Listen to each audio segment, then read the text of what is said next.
할렐루야. 12월 2일 목요일 새벽 기도를 시작하도록 하겠습니다. 사도신경으로 우리의 신앙을 고백하시겠습니다. 나는 전능하신 아버지 하나님 천지의 창조주를 믿습니다. 나는 그의 유일하신 아들 우리 주 예수 그리스도를 믿습니다. 그는 성령으로 잉태되어 동정녀 마리아에게서 나시고 본디오 빌라도에게 고난을 받아 십자가에 못 박혀 죽으시고 장사된 지 사흘 만에 죽은 자 가운데에서 다시 살아나셨으며 하늘에 오르시어 전능하신 아버지 하나님 우편에 앉아 계시다가 거기로부터 살아있는 자와 죽은 자를 심판하러 오십니다. 나는 성령을 믿으며 거룩한 공교회와 성도의 교제와 죄를 용서받는 것과 몸의 부활과 영생을 믿습니다. 아멘. 찬송가 542장 찬양합니다. 찬송가 542장입니다.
오늘 우리에게 주신 하나님 말씀은 신약성경 디모데후서 1장 8절부터 18절까지 말씀입니다.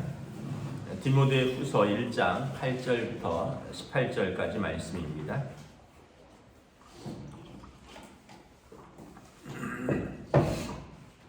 다 찾으신 줄 알고 저와 여러분들이 한 절씩 교도하도록 하겠습니다. 디모데후서 1장 8절부터 18절 말씀입니다.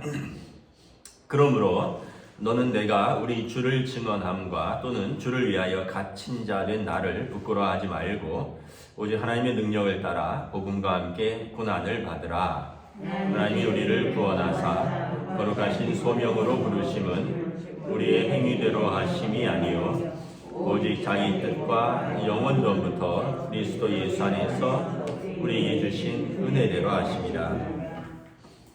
이제는 우리 구주 그리스도 예수의 나타나심으로 말미암아 나타났으니 그는 사망을 패하시고 복음으로써 생명과 썩지 아니할 것을 드러내신지라. 내가 이 복음을 위하여 선포자와 사도와 교사로 세우심을 입었노라.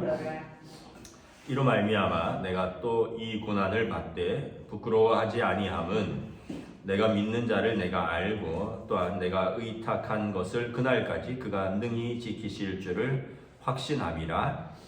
넌 그리스도 예수 안에 있는 믿음과 사랑으로서 내게 들은 바 바른 말을 본받아 지키고 우리 안에 거하시는 성령으로 말미암아 내게 부탁한 아름다운 것을 지키라. 아시아에 있는 모든 사람이 나를 버린 이 일을 내가 아나니 그 중에는 부겔로와 호모게네도 있느니라. 원하건대 주께서 오네시보로의 집에 긍휼을 베푸시옵소서. 그가 나를 자주 격려해 주고 내가 사슬에 매인 것을 부끄러워하지 아니하고 로마에 있을 때나 나를 부지런히 찾아와 만났습니다. 함께 읽습니다. 원하건대 주께서 그로 하여금 그날의 주의 긍휼을 입게 하여 주옵소서. 또 그가 에베소에서 많이 봉사한 것을 내가 잘 아느니라. 아멘. 할렐루야. 네, 오늘 또 새날이 시작되었습니다. 하나님께서 주신 은혜와 평강이 가득한 복된 시간 되시기를 주님의 이름으로 축복합니다. 오늘은 또 굉장히 춥습니다. 날이 온도를 보니까 뭐 영하 5도, 영하 7도까지 떨어진다 그러는데 눈은 안 오지만 우리 특별히 어른들은 따뜻하게 체온을 잘 유지하셔야지 건강을 유지할 수 있습니다. 오늘 말씀은 계속해서 우리가 디모데에게 주신 바울 사도의 또 권면, 위로, 또 사랑의 말이죠. 오늘 말씀에 보면 그 디모데에게 사명을 감당하기 위해서는 고난도 받아야 한다라고 말씀을 합니다. 8절에 보면 그러므로 너는 내가 우리 주를 증언함과 또는 주를 위하여 갇힌 자 된 나를 부끄러워하지 말고 오직 하나님의 능력을 따라 복음과 함께 고난을 받으라. 먼저 부끄러워하지 말아야 할 것이 있습니다. 뭐냐 하면 바울 사도가 그리스도를 증거하는 것, 그리고 그러다가 로마 감옥에 갇힌 것, 이것에 대해서 부끄러워하지 말라. 15절에 보면 많은 사람들이 이 일을 부끄럽게 생각했습니다. 15절에 아시아에 있는 모든 사람이 나를 버린 이 일을 내가 아나니 그 중에는 부겔로와 호모게네도 있느니라. 지금 바울 사도는 로마 감옥에 갇혔는데 사람들이 수군거리는 거죠. 무슨 죄를 졌길래 로마 감옥에 갇혔느냐. 그러면서 이제 많은 말들이 오가는 거죠. 그가 과연 거짓 사도가 아니었느냐. 그가 어떤 잘못을 저지른 것이 아니냐. 지금 바울 사도는 그들 곁에 없고 감옥에 있고 그러면서 사람들 사이에 많은 말들이 오가고 그러면서 바울 사도를 저버린 사람들도 많이 있다는 거죠. 디모데에게 바울 사도가 그러한 나 그리고 내가 증언하는 복음을 부끄러워하지 말고 너도 하나님의 능력을 따라 복음과 함께 고난을 받으라. 복음을 전할 때 우리가 고난을 받는다는 것입니다. 그러나 하나님이 능력으로 우리와 함께 하신다라고 말씀을 합니다. 바울 사도의 경험으로 말미암은 것이죠. 사도행전 8장에 보면 스데반이 순교할 때 사도 바울은 그때는 이제 예수 믿지 않은 청년이었는데 그가 스데반이 돌에 맞아 죽을 때 스데반의 옷을 지키던 증인이었습니다.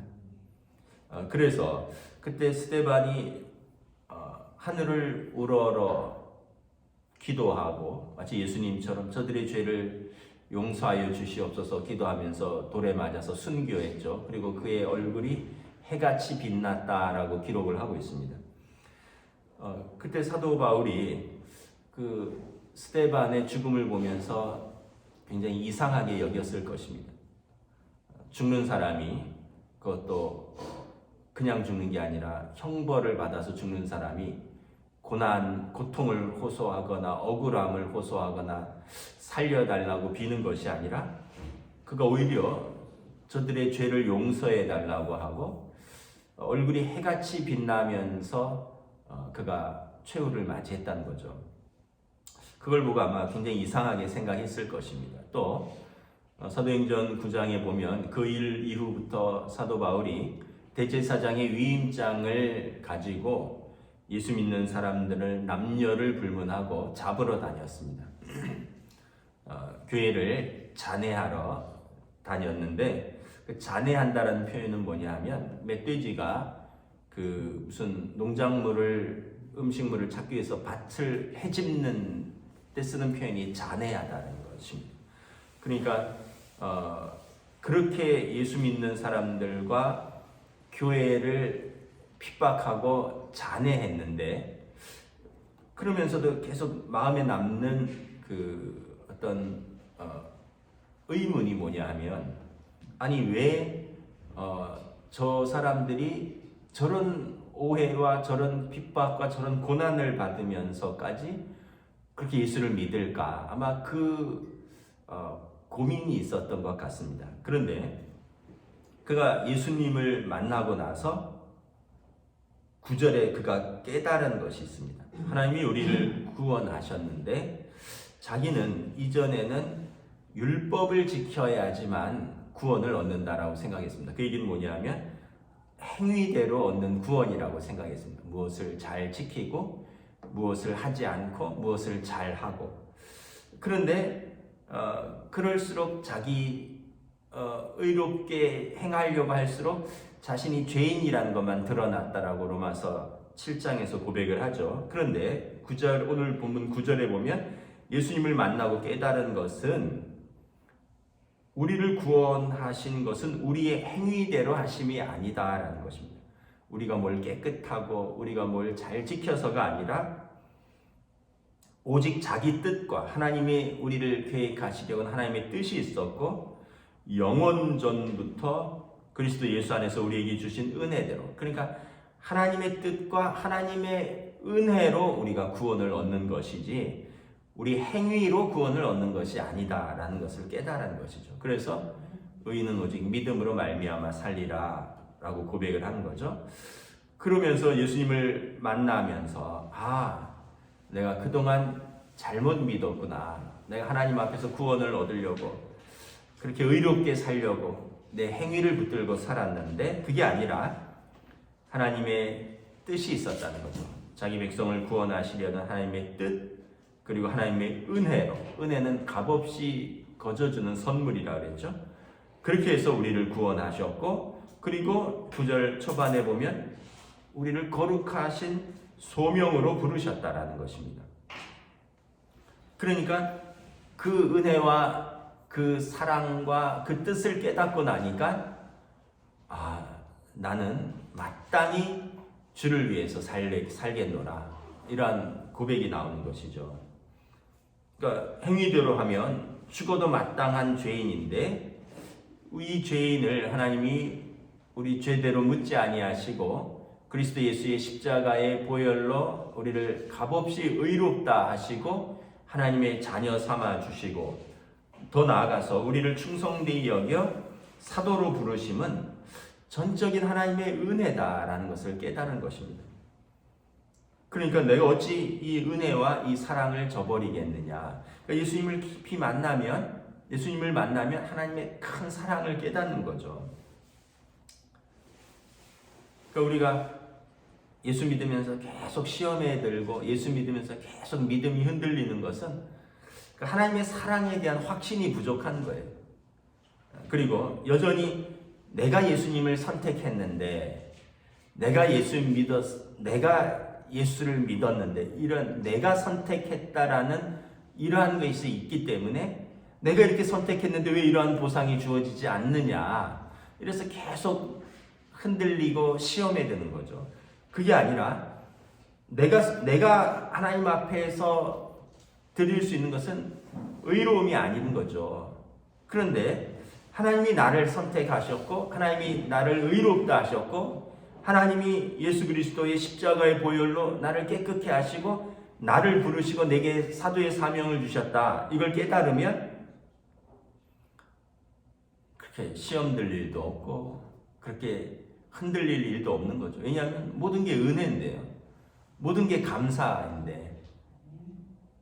그래서 여러분, 우리가 이 신앙의 관점을 생각해 봐야 됩니다. 내가 예수를 선택했다. 예수님이 나를 선택하셨다. 하나님이 나를 부르셨다. 내가 하나님을 믿었다.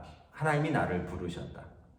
이게 천지 차이입니다. 내가 믿었고 내가 하나님을 선택했고 내가 예수님을 믿었으면 내가 한 것에 대한 보상이 이루어져야 됩니다. 그런데 그게 아니라 하나님이 나를 영원 전부터 나에 대한 뜻이 있으셨고 또 예수님이 나를 위해서 십자가를 지셨고 그리고 나를 부르신 것이다. 이게 완전히 바뀐 거죠. 그럼 앞에 것은 내가 했다는 것은 내 행위입니다. 내가 예수 믿는 거고 내가 선택한 것이고요.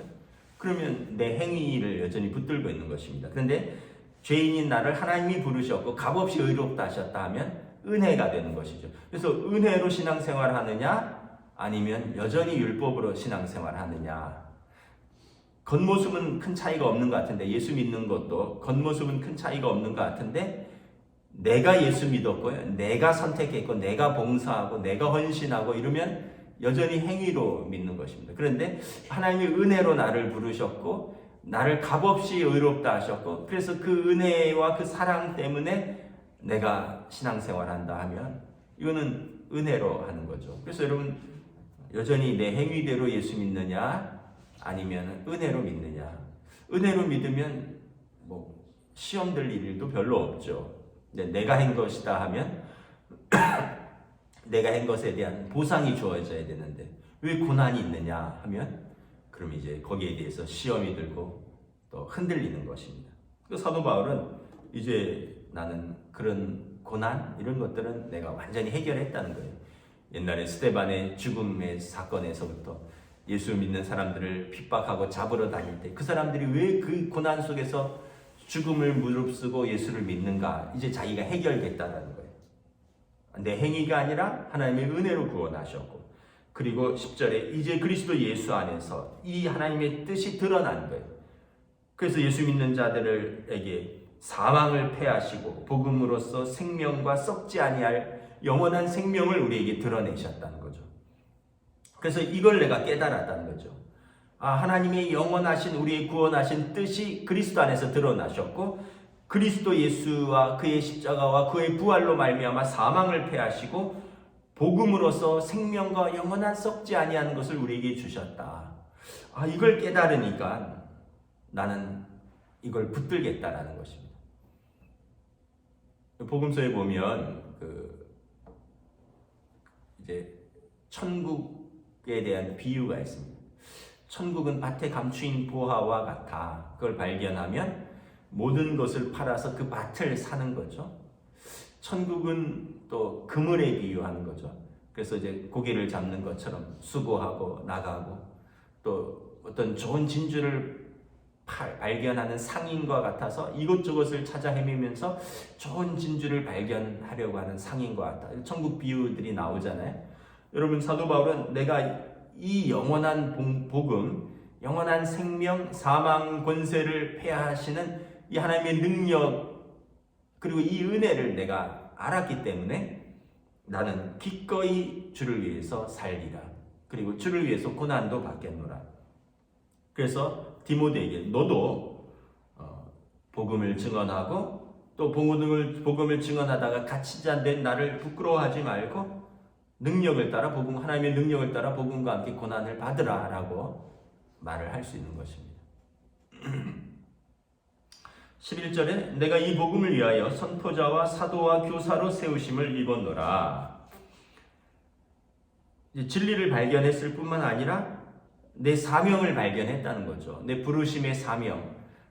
이 하나님의 은혜의 복음을 전하는 선포자와 사도와 교사로서 가르치고 선포하고 전하는 사람으로 나는 부르심을 받았노라. 그래서 나는 이 부르심을 감당하기 위해서 난 기꺼이 고난도 받겠노라 라고 말씀을 하는 것입니다.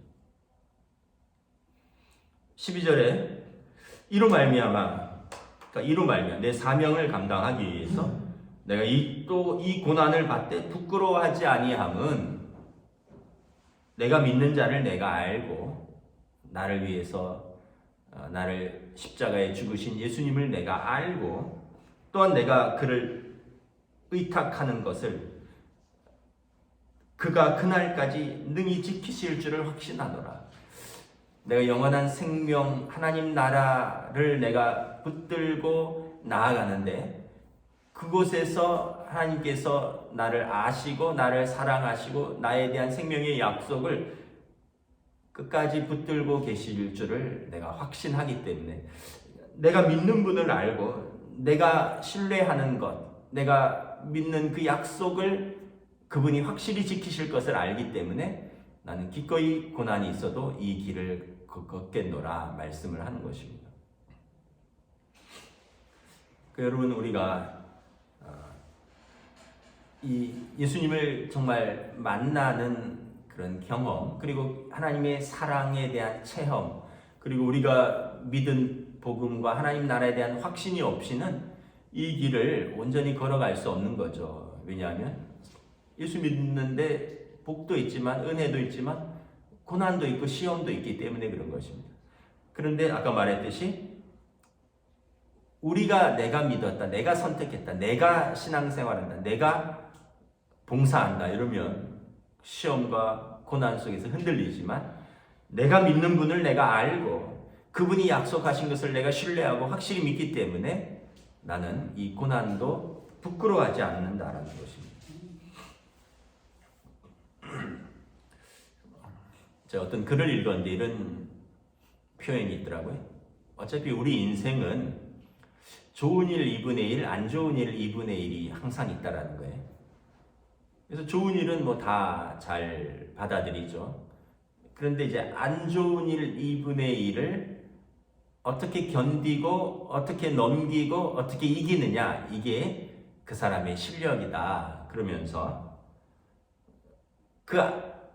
아까 좋은 일 2분의 1, 안 좋은 일 2분의 1이 우리 모두에게 있는데 이 안 좋은 일 2분의 1을 견디고 이기고 또 이것을 넘어서면 전체적으로 행복한 인생이다 라고 말을 하고, 좋은 일 2분의 1이 있음에도 불구하고 안 좋은 일 2분의 1 때문에 절망하고 낙심하고 불평하고 넘어지는 사람은 전체적으로 불행한 인생이다. 뭐 이런 글을 제가 어디서 읽었습니다. 완전히 동의하지는 않지만 어느 정도 동의를 해요. 여러분, 살면서 항상 좋은 일만 있던가요? 항상 안 좋은 일만 있던가요? 그렇지 않죠. 그런데 좋은 일은 다 좋죠. 근데 이제 안 좋은 일이 있을 때 망했다, 내 인생 망했다, 아이고 하고 넘어지고 안 일어나 버리면 그럼 그 사람의 인생 전체는 행복한 것도 좋은 일도 그냥 덮이는 거죠. 근데 반면에 안 좋은 일이 한 2분의 1 있어도 이거를 넘어서고 견디고 이기고 극복하고 이러면 전체적으로 좋은 일이 2분의 1이 있고 또 안 좋은 일을 또 넘어서고 견디고 이기니까 전체적으로 그 사람은 행복한 인생이다. 상당 부분 좀 동의가 되더라고요. 여러분, 신앙생활은 그거보다 더 확실한 거예요. 왜냐하면 내가 부르신 분, 하나님이 영원부터 나를 부르셨고 그리고 나를 값없이 은혜로서 사랑해 주셨는데, 그래서 내가 믿는 자를 내가 알고 내가 신뢰한 그것을 끝까지 내가 붙들고 있는데 내가 삶에서 고난이 있다고 내가 이것을 놓겠느냐라는 거예요. 그럴 수 없다라는 거죠. 그래서 13절 14절에 보면 디모데에게 권면합니다. 너도 그리스도 예수 안에서 믿음과 사랑으로서 내게 들은 바 바른 말을 본받아 지키고 우리 안에 거하는 성령으로 말미암아 내게 부탁한 아름다운 것을 지키라. 그래서 우리는 믿음과 사랑으로서 14절에 성령으로 말미암아 우리 안에 함께 계시는 그리스도의 영으로 말미암아 우리는 이 복음과 또 이 아름다운 것, 이 복음의 귀한 진리들을 지키는 것입니다. 내 의지로 지키는 게 아니에요. 내가 열심히 뭘 해서 내가 지키는 게 아니에요. 아까 어떤 글에서는 그냥 그 안 좋은 일을 내가 의지로 또 내 생각으로 극복하고 견디고 이러는데 우리는 그게 아니라 예수 안에 있는 믿음과 사랑과 성령님께서 우리와 함께 하시는 그 능력으로 말미암아 우리는 이 아름다운 복음을 지키는 것이다 라는 것입니다. 그래서 여러분 혼자가 아니에요. 우리는 성령님이 우리와 함께 하고 계시고 성령님이 함께 하신다는 것은 우리 하나님의 자녀라는 증거거든요. 로마서 8장에 보면 우리 영과 더불어 성령께서 우리가 하나님의 자녀인 것을 친히 증언하신다 말씀을 하는 거죠. 근데 반면에 15절에 보면 아시아에 있는 모든 사람이 나를 버린 이 일을 내가 안 하니 그 중에는 부겔로와 허모게네도 있느니라. 이 복음을 부끄러워하고 복음을 위하여 고난받는 것을 이제 부끄러워하는 사람들은 어떻게 하냐? 그냥 꽁지를 내빼버린다는 거죠. 15절에 아시아에 있는 모든 사람이 나를 버린 이 일을 내가 안 하니 대표적으로 부겔로와 허모게네가 있다는 것입니다. 이 두 사람은 사도 바울이 어려움을 겪고 야 예수 믿어도 별거 없구나 감옥에 가는구나 에이구 하고 나도 예수를 버리고 뭐 이럴 뿐만 아니라 사도 바울을 배신하고 또 그에 대해서 나쁜 소문을 내고 그래서 상처를 주고 떠나고 이런 사람도 있다는 것입니다. 그러니까 이제 왜 이 실명을 거명을 했냐면 사도 바울이 깊은 상처가 있어서가 아니라 이 사람들이 아직 에베소에 또 빌립보에 아시아의 교회에 남아 있기 때문에 그런 것입니다. 지금 디모데는 아시아에서 목회를 하고 있거든요. 그러니까 이 사람들을 주의하라라는 것입니다.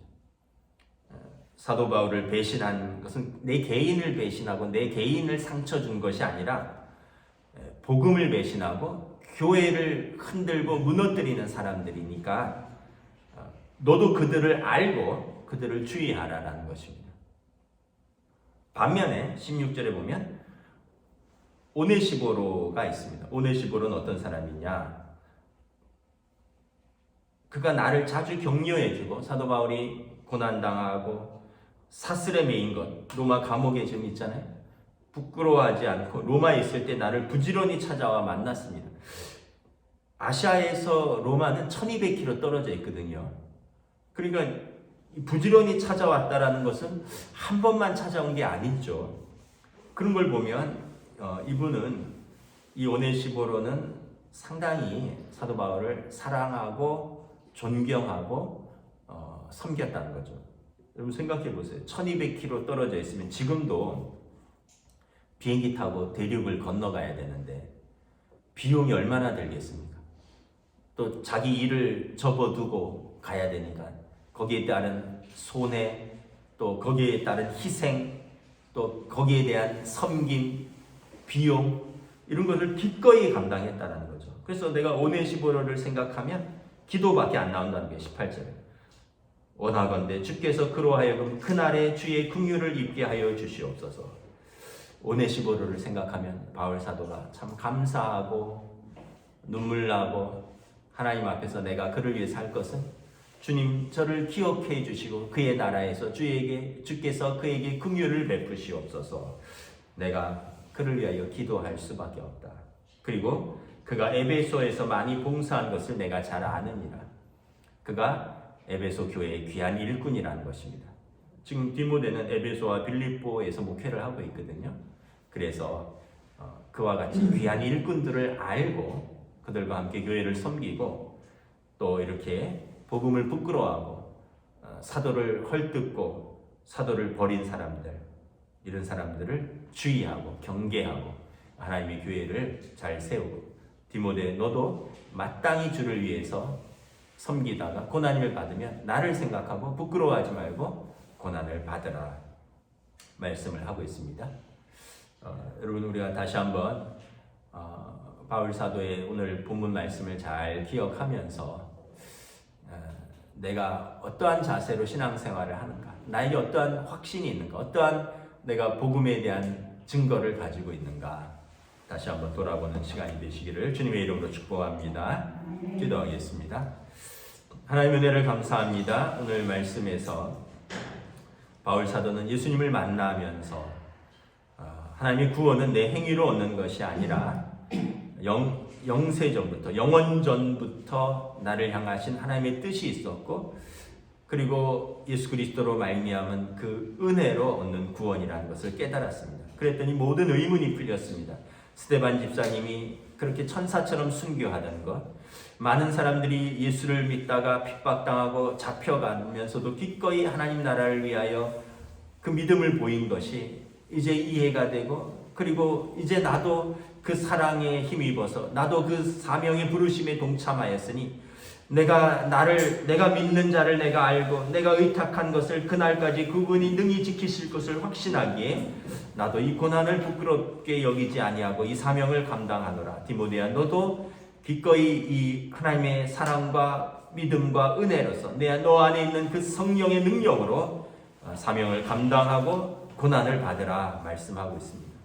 오늘 우리의 신앙생활은 어떠한가? 오늘 우리의 믿음은 어떠한가? 다시 한번 하나님 앞에서 점검하고, 또 우리도 이 복음을 위하여 기꺼이 때로는 고난을 받으면서도 하나님 앞에서 이 귀한 진리의 복음을 놓지 않기를 원합니다. 하나님 앞에서 살아가는 주의 백성들을 주여 긍휼히 여겨주시고 성령의 능력으로 지켜주시옵소서. 감사를 드리오며 우리 주 예수 그리스도 이름으로 기도드리옵나이다. 아멘. 하늘에 계신 우리 아버지의 이름을 거룩하게 하시며 아버지의 나라가 오게 하시며 아버지의 뜻이 하늘에서와 같이 땅에서도 이루어지게 하소서. 오늘 우리에게 일용할 양식을 주시고 우리가 우리에게 잘못한 사람을 용서하여 준 것 같이 우리 죄를 용서하여 주시고 우리를 시험에 빠지지 않게 하시고 악에서 구하소서. 나라와 권능과 영광이 영원히 아버지의 것입니다. 아멘.